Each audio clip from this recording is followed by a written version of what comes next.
Bueno, buenos días con todos los problemas que pueden surgir de todo esto, de la falta de experiencia en tecnología. Vamos a tratar de comenzar con esta clase de hoy, en donde no voy a avanzar más en probabilidad porque me parece que ya con tener los axiomas y teoremas y demás cuestiones pueden trabajar sobre alguna ejercitación, y la semana que viene voy a seguir con los demás temas de probabilidad. Traten de ejercitar y entender todo esto que hemos visto. Hay un tema de la unidad 2 que no lo hemos desarrollado en profundidad, que no lo hemos desarrollado en realidad, que es una de las propiedades de la varianza de una suma o diferencia de variables. Ese tema de el desarrollo de esa propiedad, bueno, hay una demostración de todas las propiedades de la varianza, de la media, y dentro de la demostración de las propiedades se encuentra la demostración de la propiedad de la varianza de una suma o diferencia de variables. No hemos trabajado ni en el tema ni en la demostración. Entonces les había preparado una especie de actividad o clase en la cual trabajaríamos en ese tema. Bien, vamos entonces a ubicar ese tema dentro de lo que sería el Word. Después yo les subo esto, ¿sí? Escuchen.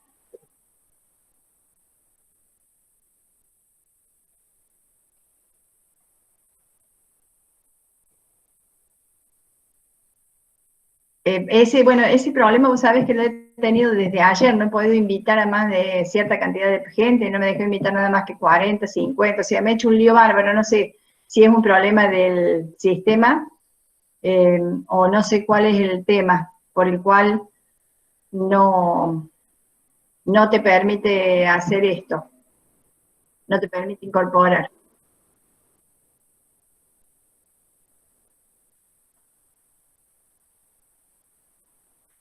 Bueno, entonces, bueno, bárbaro, bárbaro. Entonces, sigan yo voy a grabar una de las dos y ustedes sigan lo que yo voy diciendo. No, esa es la de los que tienen menos cantidad. Estoy grabando la que tengo 87 alumnos. La otra se está grabando. Y esta es la que sería la que tiene menos, pero si ustedes pueden ver la pantalla, pueden ver el Word y pueden ver todo. Bueno, perfecto, entonces lo hacemos así. Bien. Entonces, continuamos con esto. Les decía, a ver, espérense un poquito porque, no, ahí está. Les decía que quería tratar un poquito el tema de la varianza de una suma o diferencia de variables. ¿Por qué lo quiero tratar el tema? Bueno, porque es una propiedad que en realidad tiene bastante importancia en el desarrollo de los temas de estadística. Incluso en la parte de variable aleatoria y demás temas que vamos a ver más adelante, realmente es una propiedad que es importante. Entonces, acá tienen un ejemplo, una ejercitación rápida. Se cuenta con información sobre empleo y tasa de desempleo de 11 distritos de Estados Unidos. Los valores del seguro de desempleo son promedio mensual en miles de dólares. Aquí tenemos valores, acá tenemos tasa de desempleo. Bien, nosotros vamos a tomar estas dos variables que, aunque tienen unidades de medición distintas, que la verdad que la hice el ejercicio con la intención de después utilizarlo para hacer un análisis comparativo de las dos variables, en el análisis individual y con el coeficiente de variación, etcétera, etcétera, vamos lo mismo a plantear la varianza de la suma de las dos variables. Entonces, los datos con estas dos variables, lo que yo hice fue hacer un análisis bivariado, o sea, sacar la matriz de covarianzas y la matriz de correlación. En la matriz de covarianzas observamos la varianza de la variable seguro de desempleo, que la voy a llamar X, y la varianza de la tasa de desempleo, que es 0,43. Entonces la varianza del seguro de desempleo 377,14 y la varianza de la tasa de desempleo 0,43. Lo que tenemos en la diagonal secundaria, recuerden ustedes, es la covarianza. Observamos entonces en esto, observamos que hay una covarianza distinta de 0, en principio, y positiva.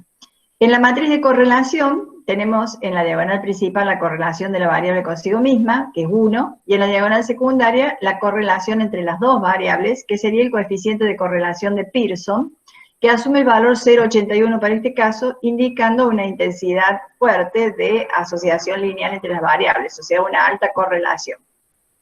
Bien, le ponemos algunas consignas. Una consigna dice, analice e interprete la covarianza en el contexto del tema. Analice el coeficiente de correlación lineal. Indique el nombre del gráfico que debe confeccionar para observar el comportamiento de ambas variables.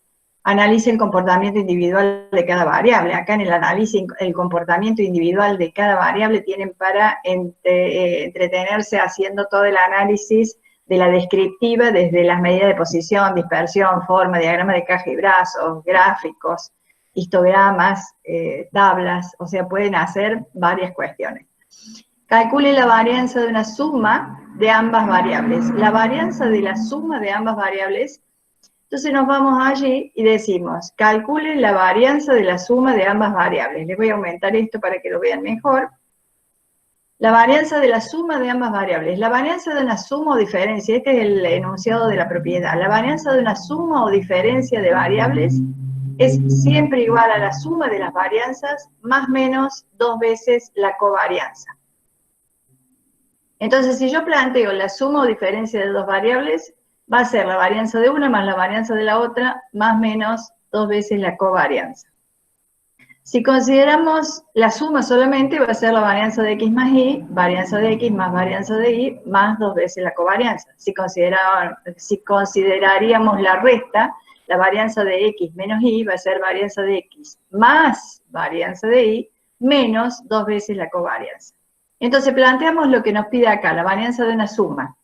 Entonces decimos, la varianza de x más menos y va a ser esto, y si nosotros consideramos la suma solamente, va a ser la varianza de x, que es 377,14, más la varianza de y, 0,43, más 2 veces 2 por la covarianza de x y nos da un valor 398,33. Bueno, aquí el problema es que esto sería unidades al cuadrado, porque es una varianza, pero lo que pasa es que como las dos variables tienen unidades distintas, me voy a abstener de ponerle una simbología.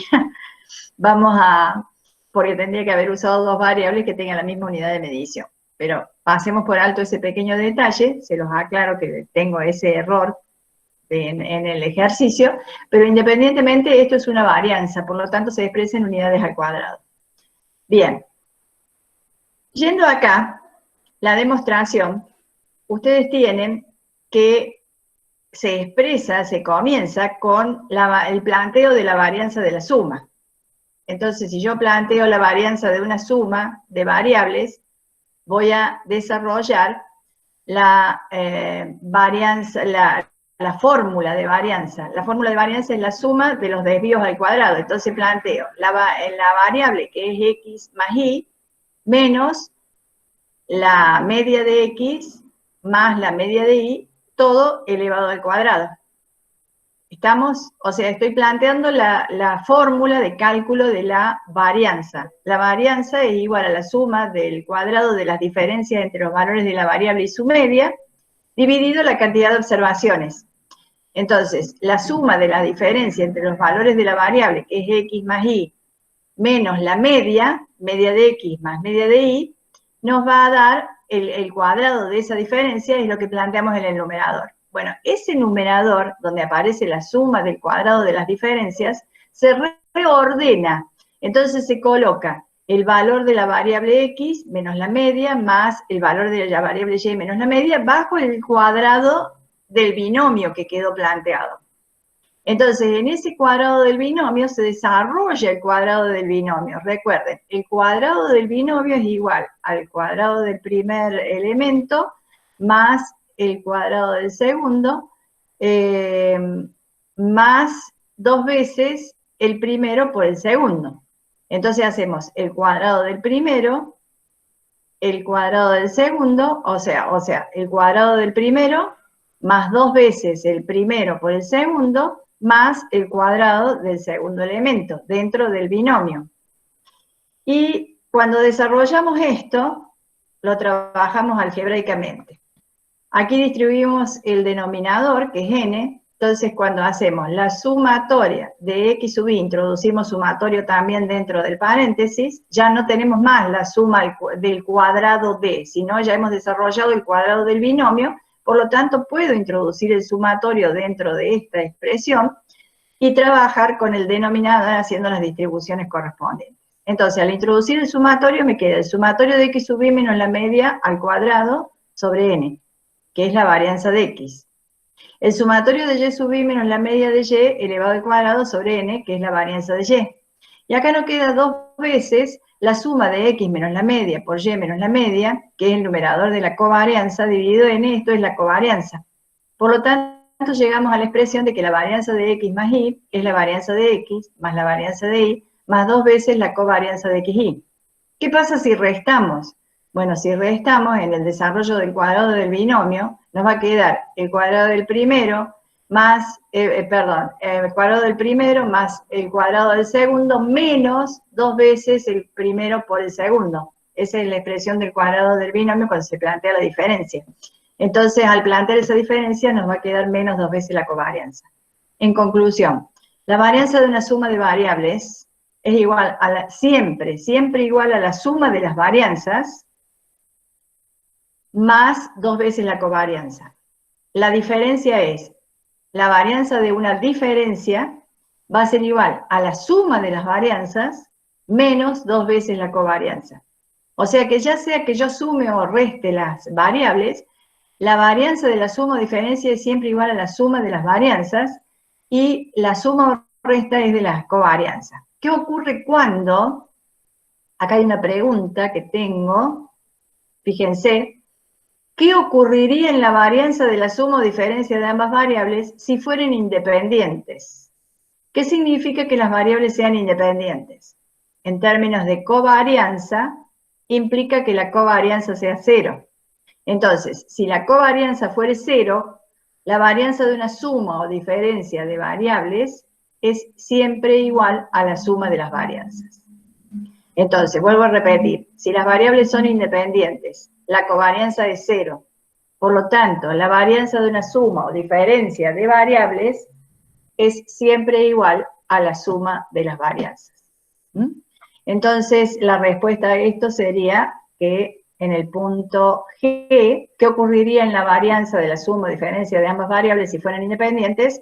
Si fueran independientes, la covarianza es nula y por lo tanto la varianza de la suma o diferencia de ambas variables va a ser igual a la suma de las varianzas.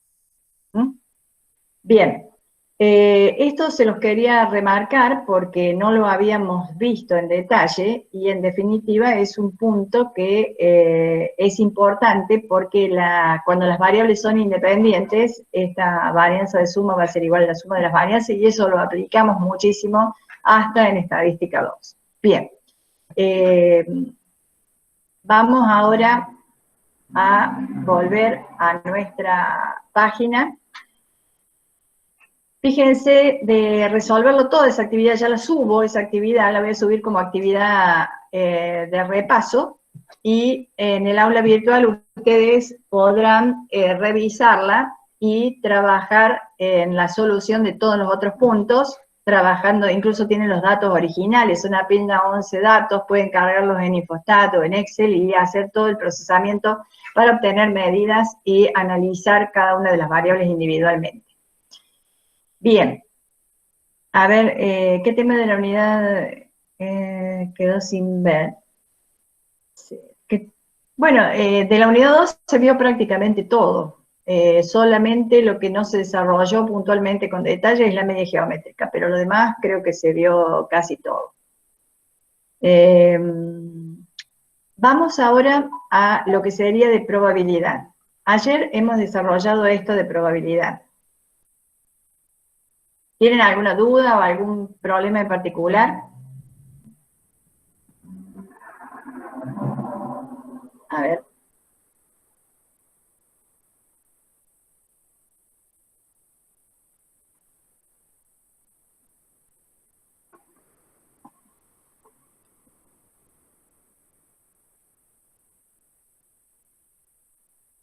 Sí, ya se las muestro de vuelta.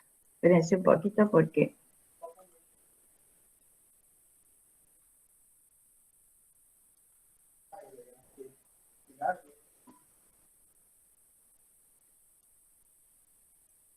No entendí muy bien las últimas dos demostraciones de los teoremas. Bien, los teoremas los vamos a ver en las demostraciones más detenidamente en una clase en particular. A ver. Profe, una pregunta. Sí. ¿Demostraciones los va a hacer o no? ¿En qué instancia? En el examen. En el examen sí. En los exámenes finales es factible que se les tome alguna demostración. Bien. Todavía En los no sé bien. parciales no. ¿Cómo? En los parciales no. En los parciales demostraciones no, porque vamos a proceder a trabajar con la actividad práctica, o sea, la aplicación de los conceptos en determinadas actividades. En los exámenes sí puede haber demostraciones que tengan que completar y obviamente se les va a tomar de otra forma, o sea, se les va a pedir algunos casos, se les va a pedir algunas actividades en particular en la cual tengan que expresarse con mayor, o sea, trabajar más ustedes y nosotros corregimos. Bien. En esta instancia vamos a hacer una actividad más aplicada para todo lo que sería parcial. Bien. Gracias, profe. Vamos a ver, me pidieron que vuelva sobre esto, sobre la demostración o sobre la conclusión final. En este caso, están trabajando, vuelvo a repetir, con la definición de varianza. Entonces, la varianza de una suma de variables es igual a la suma de las varianzas. Más o menos 2 veces la covarianza, pero cuando planteo la varianza de una suma de variables es la suma de la variable menos su media elevado al cuadrado sobre la cantidad de observaciones. Entonces, cuando tengo este cuadrado del binomio, en lugar de trabajar con la forma en que está planteado acá, primero lo ordeno tomando la variable menos su media y la otra variable menos su media, y cuando me quede el cuadrado de ese binomio, me va a quedar una suma de los dos términos. Cuando trabaje con la suma, cuando trabaje con la diferencia, esto va a ser una diferencia, y el cuadrado del binomio lo desarrollo aplicando lo que es el concepto del cuadrado del binomio, el cuadrado del primero más el cuadrado del segundo, más 2 veces el cuadrado del primero, el primero por el segundo. Y si fuera una resta, el cuadrado del primero más el cuadrado del segundo menos 2 veces el primero por el segundo. Cuando ya tengo desarrollado el cuadrado del binomio, trabajo con la distribución del sumatorio en cada uno de los términos y la división del denominador en cada término. Y lo que me quedo es la varianza de x, la varianza de y y la covarianza de xy. En ese orden, la varianza de x más y es igual a la varianza de x más la varianza de y más 2 veces la covarianza. Bueno, eso lo podemos aplicar en cualquier ejercicio, tratando de obtener un número que va a ser en definitiva la varianza de la suma, pero la idea sustancial es que si las variables son dependientes, la covarianza va a ser distinta de cero, como pasa en este caso. Las variables son dependientes, hay una asociación lineal entre las variables, por lo tanto la covarianza es positiva, indicando una asociación lineal directa.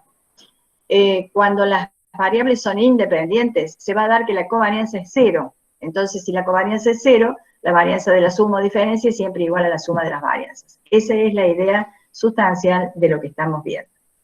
Bueno, pasemos a probabilidad. ¿Qué me interesa ver en probabilidad? Probabilidad, nosotros tenemos el tema, como lo hemos desarrollado ayer de probabilidad, y necesito que ustedes se interioricen con este tema y se pongan a trabajar en actividades. Yo voy a generar algunas actividades más para que ustedes puedan ir resolviendo algunos ejercicios puntuales sobre el tema de probabilidad. Pero básicamente ahora nos quedamos con que trabajando un poquito desde esto, nosotros tenemos acá, lo importante acá es entender el concepto de probabilidad, porque es un número que oscila entre 0 y 1, y lo que sería espacio muestral, evento, familia de eventos. Sí. ¿Algo me quieren comentar? Evento, espacio muestral o probabilístico y familia de eventos. Y el vínculo que hay entre ellos, entre el espacio muestral, los eventos y la familia de eventos. Entonces me voy acá, bueno, esta no es la actividad que quería ver. Esto es lo que hace a espacio muestral, experimento, hemos definido algunos experimentos, y la asignación de probabilidades. Cuando yo ya tengo bien interiorizado lo que sería el espacio muestral y lo que sería la familia de eventos y lo que sería el evento en sí mismo, hay algo que no les comenté ayer que tiene que ver con los eventos simples y eventos compuestos. Entonces, me voy a volver acá y, por ejemplo, en la extracción de una carta de un mazo de naipes españoles. Cuando pensamos en ese experimento aleatorio, voy a extraer aleatoriamente una carta de un mazo de naipes españoles que tiene 50 naipes. Pensemos en la estructura de ese mazo de naipes. Tenemos 12 de basto, 12 de espada, 12 de oro y 12 de copa. 12 naipes, ¿no? Estoy hablando de 12 naipes del 1 al 12 de basto, de oro, de copa y de espada. Y tenemos 2 comodines. Entonces, cuando pensamos, por ejemplo, en un evento dentro de todo esto, bueno, vamos a tener los 50 naipes como resultados posibles del experimento de extraer una carta y que esa carta tenga una particularidad que son las 50 posibilidades. Cada uno de esos eventos son eventos simples. Ahora, si yo estoy pensando, por ejemplo, en la extracción de un naipe que tenga el número 4, como es el evento que está definido, la salida de un naipe con el número 4 tiene 4 posibilidades. Entonces, esas 4 posibilidades son 4 eventos simples que forman un evento compuesto. Y ese evento compuesto es que salga el 4 de basto, o que salga el 4 de oro, o que salga el 4 de espada, o que salga el 4 de copa, lo cual estoy hablando de O, entonces se ha planteado un evento compuesto definido como la unión de 4 eventos simples. Entonces, cuando el evento se refiere a la mínima expresión del resultado del experimento aleatorio, es un evento simple, que está formando parte del espacio muestral. Cuando se combinan algunos eventos simples, lo que obtengo es un evento compuesto. Entonces, en el caso de la extracción de una carta de un mazo de naipes, cuando se define el evento que extraigamos un 4, allí estamos trabajando con un evento compuesto. Los eventos simples son cada uno de los eventos que conforman el espacio muestral. Por ejemplo, la salida del 5 en la tirada del dado. La salida del 5 es un evento simple, pero si yo hablo de la salida de un número par en la tirada del dado, los resultados posibles de la salida de un número par serían el 2, el 4 y el 6. Entonces ese sería ya que salga el 2, o que salga el 4, o que salga el 6, sería un evento unión, un evento compuesto con 3 eventos simples. Bueno, eso es evento simple y evento compuesto. Cuando yo tengo definidos los eventos y tengo bien claro qué es un espacio muestral y qué es una familia de eventos, la familia de eventos es algo abstracto, pero está definiendo matemáticamente todos los conjuntos posibles o subconjuntos posibles que se pueden formar a partir de un experimento. Entonces, a partir del experimento tengo el conjunto de todos los resultados posibles, que es el espacio probabilístico muestral, y ese espacio probabilístico está formando parte de la familia de eventos, forma parte de un conjunto más amplio. Luego tengo lo que no está dentro de este espacio probabilístico, que es todo lo imposible para este experimento, también forma parte de la familia de eventos. Entonces, de esa forma, nosotros podemos asociarle un valor de probabilidad a todo lo que forma parte de la familia de eventos.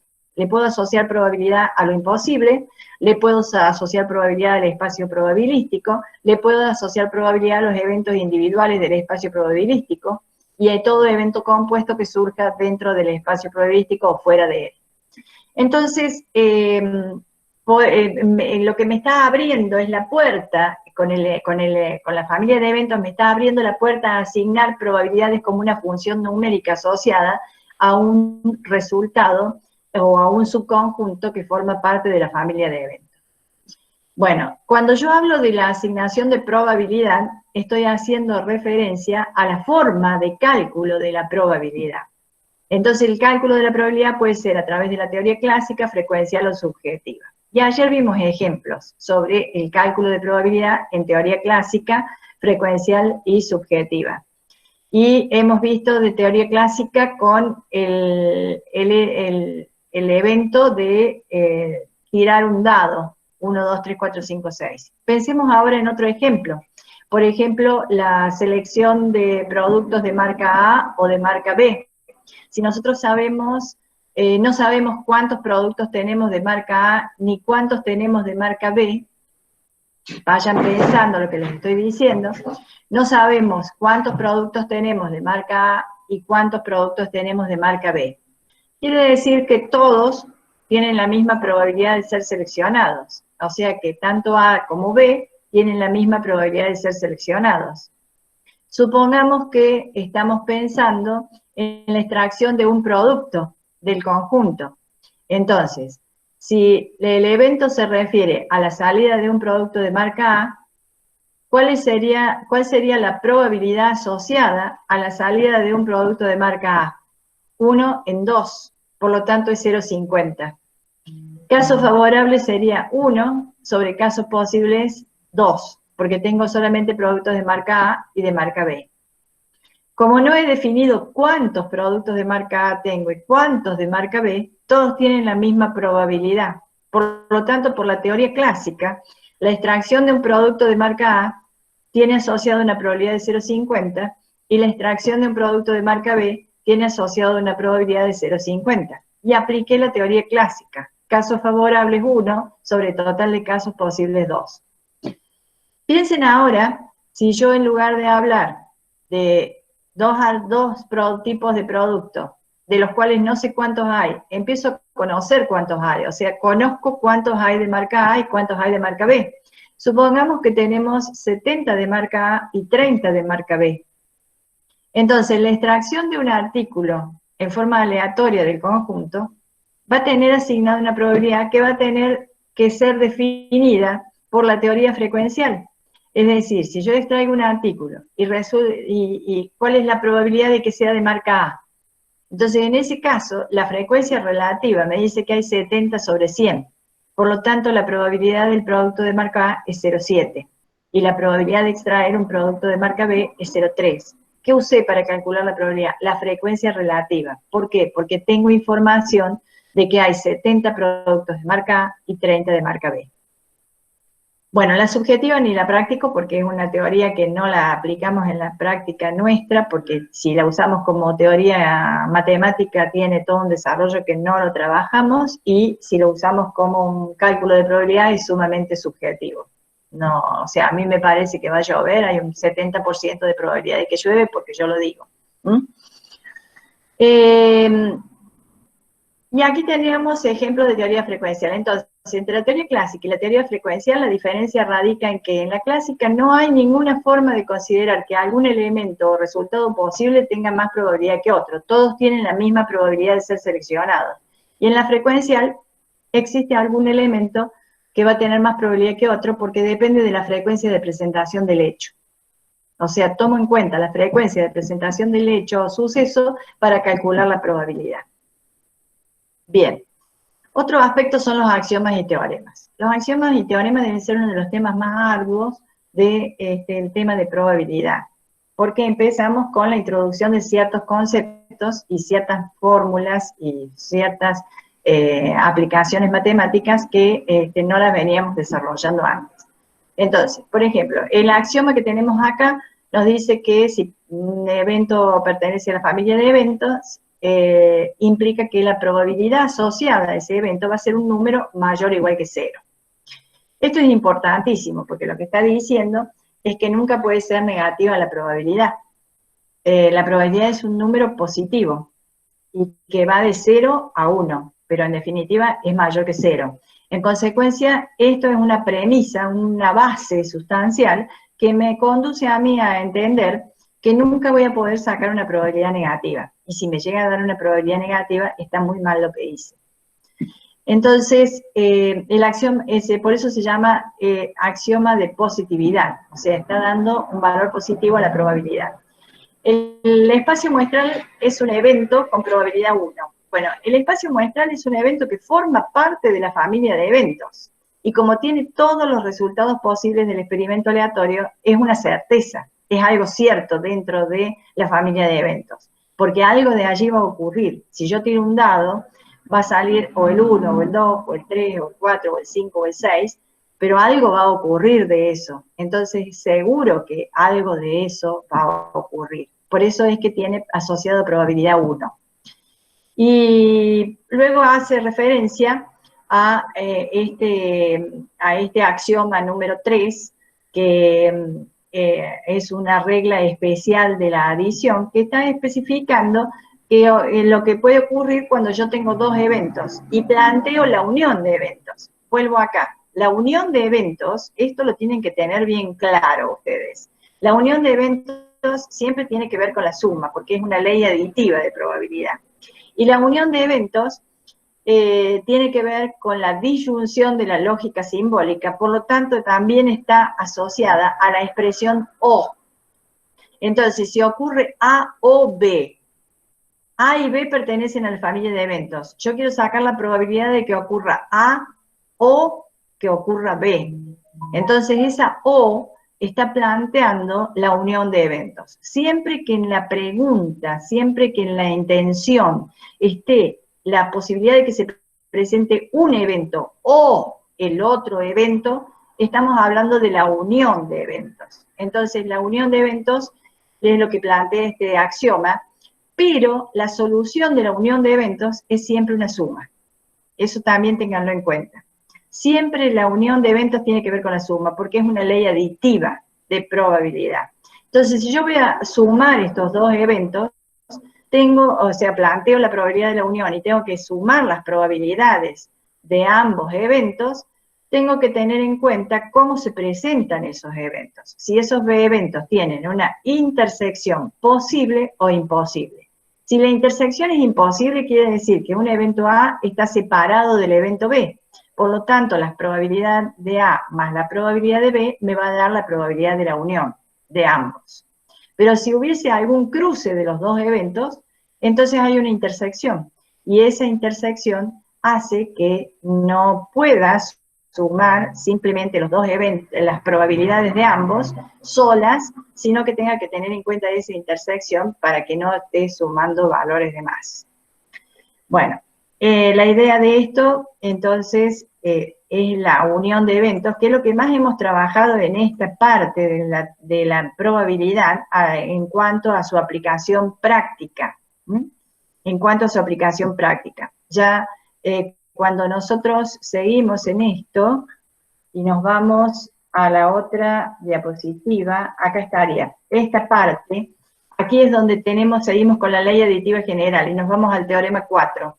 Sigo con la unión de eventos, pero ahora pienso la unión de eventos en términos de intersección posible.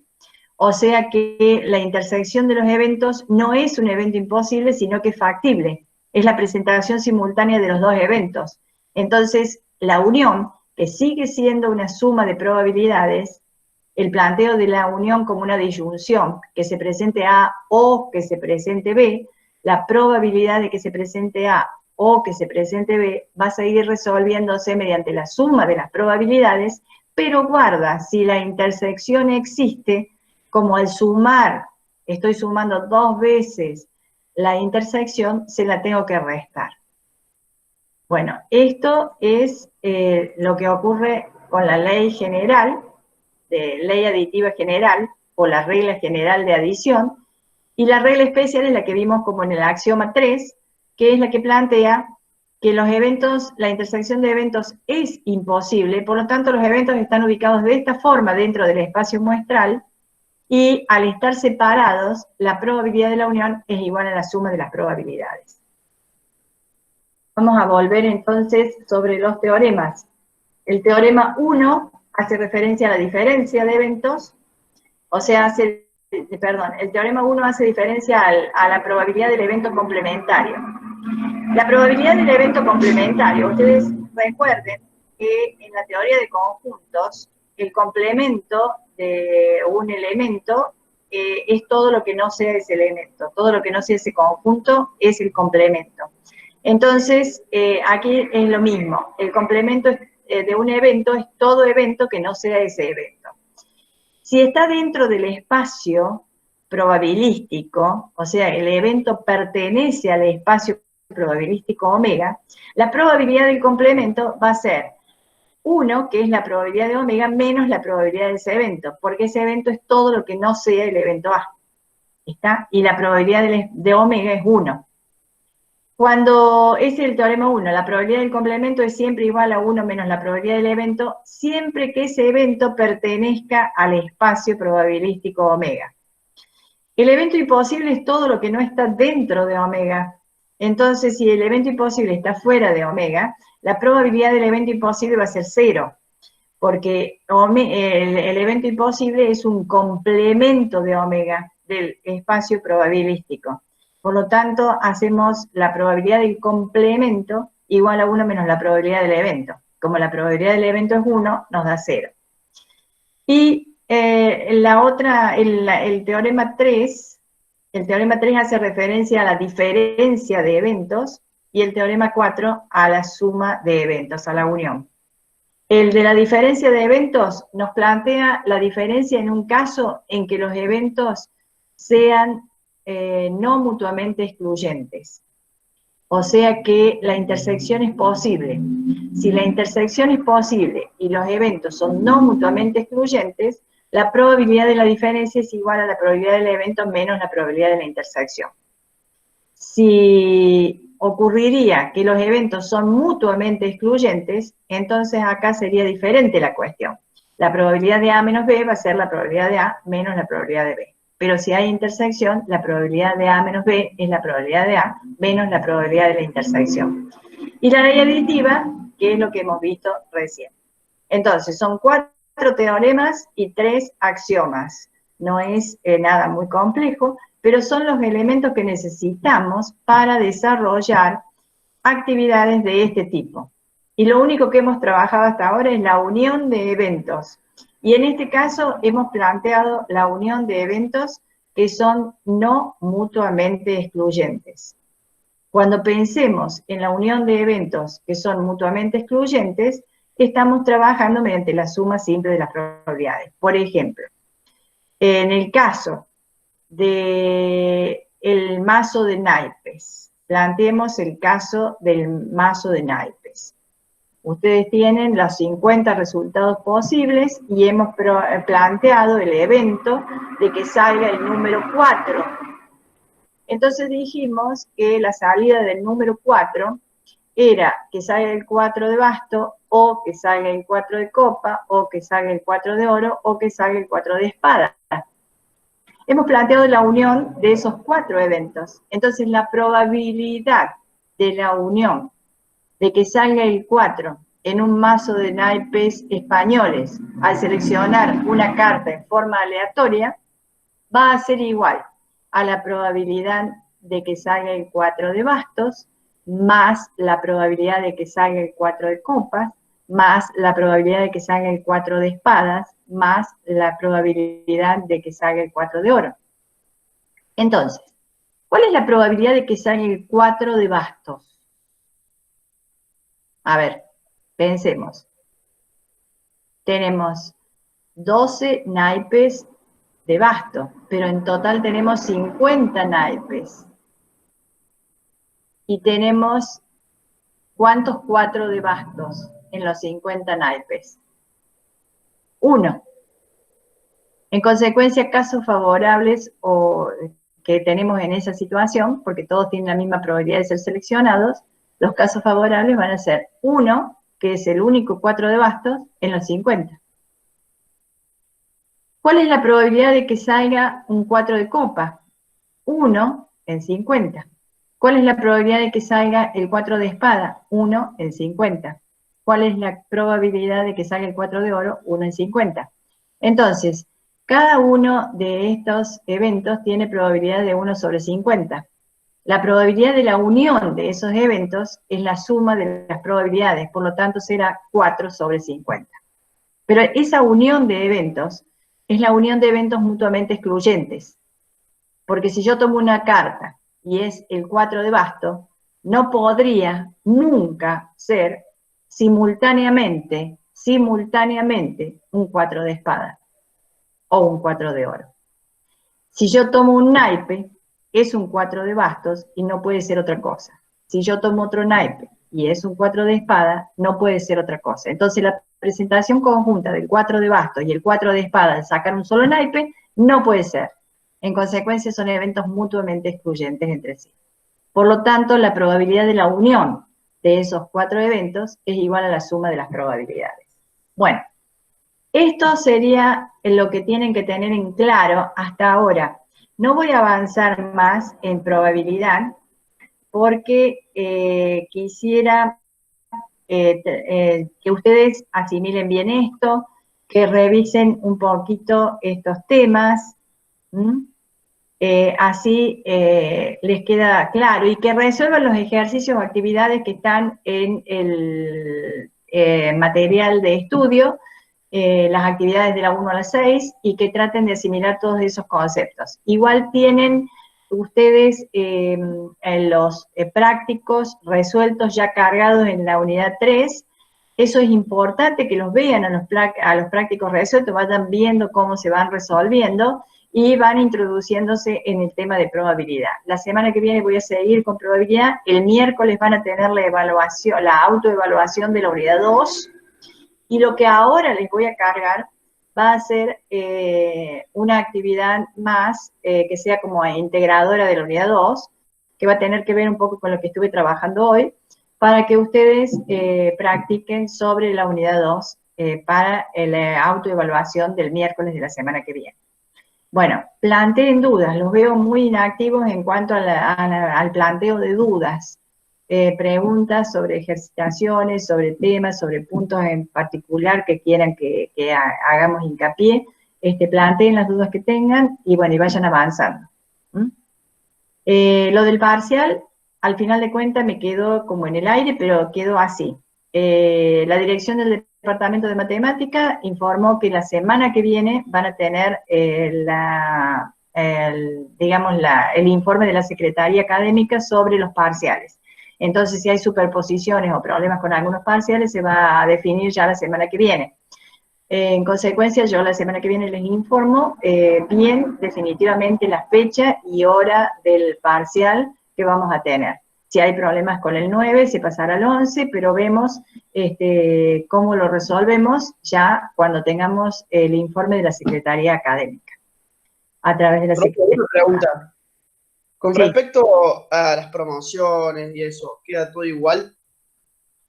Por el momento hemos decidido en toda la cátedra que el sistema o el régimen de promoción indirecta que nosotros veníamos aplicando desde ya hace varios años, lo vamos a mantener también este año.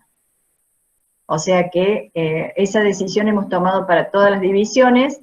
En otras divisiones les están pidiendo algunas actividades prácticas, como ser trabajos grupales, para completar la regularidad de la materia.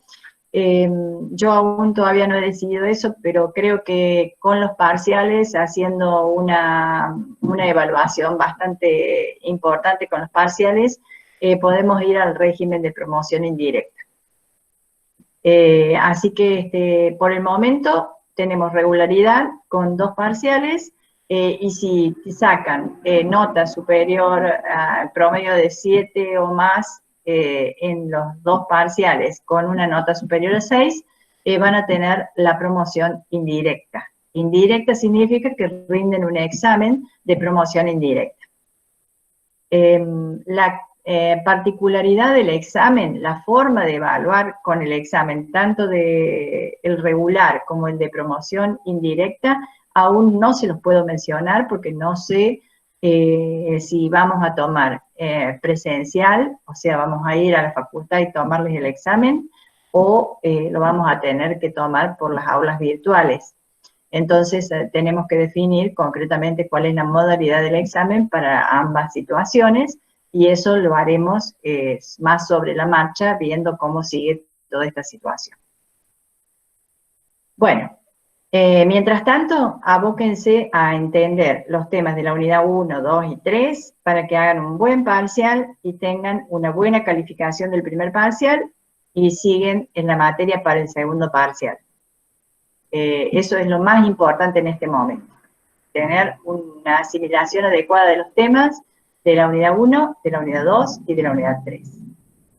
Dudas, presenten las dudas que tengan, tratamos de contestarles todo lo que más se pueda dentro de este sistema que tenemos. ¿Alguna otra cuestión? Si no tenemos más nada de qué charlar, nos vemos. Que tengan un buen fin de semana, estudien y bueno, hagan actividad física también. Los parciales van a tener corrección automática y sí, si los tomamos de esta forma, los vamos a corregir automáticamente. ¿Algo más? Nos vemos, chicos. Nos vemos la semana próxima y antes del miércoles, el lunes a más tardar, le estaré cargando la autoevaluación y bueno, y ya les defino la hora y cómo van a hacer para la autoevaluación. Chao, chicos. Buen fin de semana.